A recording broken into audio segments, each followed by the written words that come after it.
Bonjour à toutes et à tous et bienvenue sur Grand Littoral TV en ce vendredi 19 janvier. L'heure de faire un point complet sur l'actualité du jour près de chez vous. D'abord, vos prévisions météo, vous le savez, en ce vendredi, un temps plutôt calme et agréable est d'abord annoncé ce matin. Du soleil, quelques nuages, mais une belle lumière hivernale. Puis cet après-midi, en revanche, de nouvelles perturbations arriveront par l'ouest et apporteront quelques averses locales, même si le soleil sera toujours présent par moments. Les températures, elles en tout cas, sont en baisse, avec 6 degrés à Saint-Omer et à Boulogne, 7 à Dunkerque et Calais.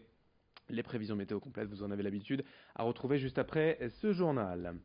À la une de l'actualité, forcément, on évoque de nouveau l'interdiction de la pêche électrique votée cette semaine par le Parlement européen.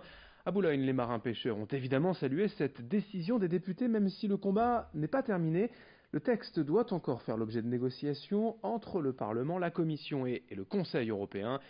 Ces derniers jours, Stéphane Pinto, le vice-président du comité régional des pêches et représentant des fileyeurs, s'était rendu au Parlement à Strasbourg avec d'autres pêcheurs pour faire valoir leurs arguments contre cette pêche.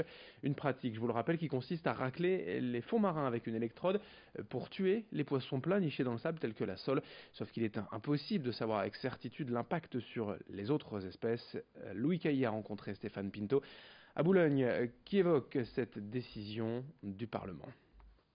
Si jamais c'était une marche arrière de la commission qu'on obligerait ou qu'on contrecarrait la décision du Parlement, est-ce qu'il faut encore parler de démocratie en Europe?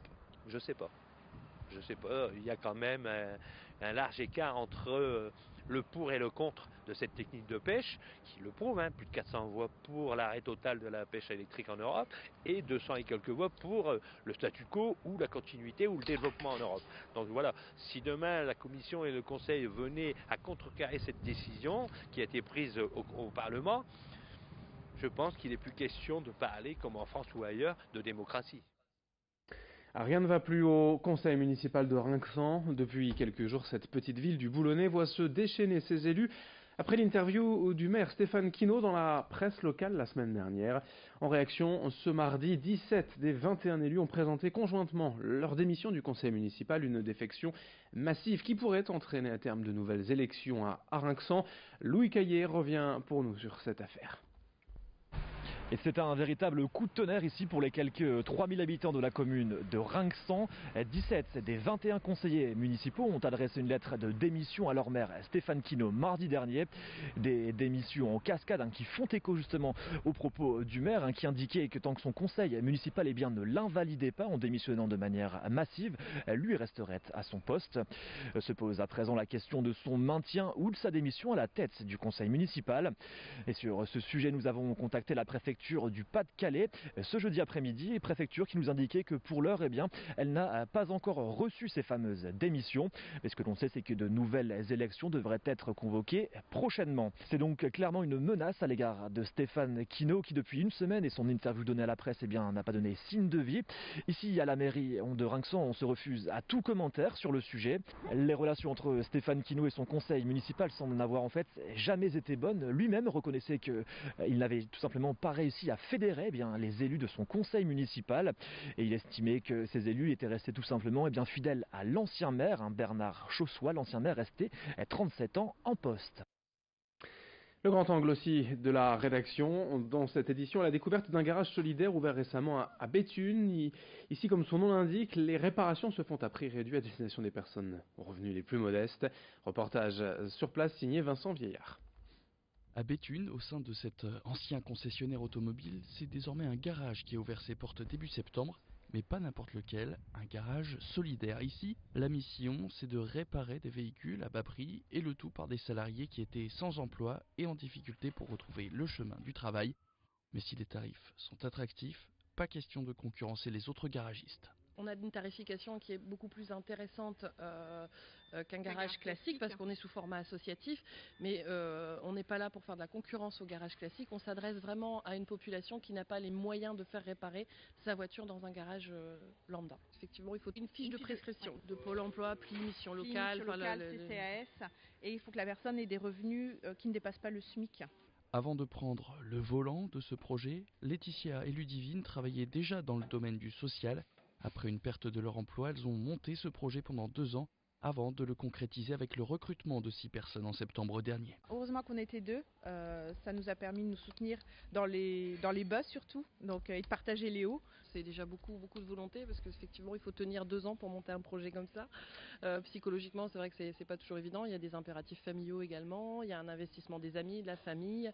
Je pense que honnêtement si j'avais été seule je ne me serais pas lancée dans l'aventure. Avec plus de 160 véhicules réparés en 4 mois, le projet va au-delà des espérances des 2 directrices, mais pas question d'en rester là, leur objectif c'est de poursuivre l'aide à la mobilité pour les personnes du Béthunois en difficulté. On pense à plein de choses, il y a des projets sur du 2 roues, motorisé, non motorisé, sur de la location de véhicules, sur de la revente de véhicules à tarif solidaire. Sur l'auto-école solidaire aussi, sur de la mobilité aussi électrique. On est aussi pour valoriser les énergies vertes. Donc l'électricité, c'est la voiture de demain. Donc c'est quelque chose aussi qu'on souhaite mettre en place à plus ou moins long terme. Alors qu'elle misait sur un objectif de 150 adhérents en un an, elle compte déjà 120 inscriptions en 4 mois. Leur pari de la mobilité solidaire ne fait que commencer, mais il le fait sur les chapeaux de roue. On enchaîne avec quelques images d'une technologie imaginée à l'origine par la NASA, l'agence spatiale américaine, mais aujourd'hui développée ici dans la région. Alexis Détombe et Marc Delnat ont créé leur société Josmose il y a maintenant 2 ans. Leur objectif, c'est de démocratiser les osmoseurs pour une eau plus saine, plus économique et plus écologique. Leur technologie permet en fait de filtrer les molécules les plus fines dans l'eau et de purifier l'eau du robinet à 99%. Il faut compter entre 200 et 500 euros selon les modèles pour installer chez soi un osmoseur, mais à ce prix, vous buvez donc de l'eau pure directement au robinet. Explication complémentaire au micro de Joël Warneau. Une famille de 4 personnes qui voudraient boire une eau de qualité, c'est-à-dire par exemple de la Montroucou quotidiennement, le budget sur l'année, on s'approche des 500 euros.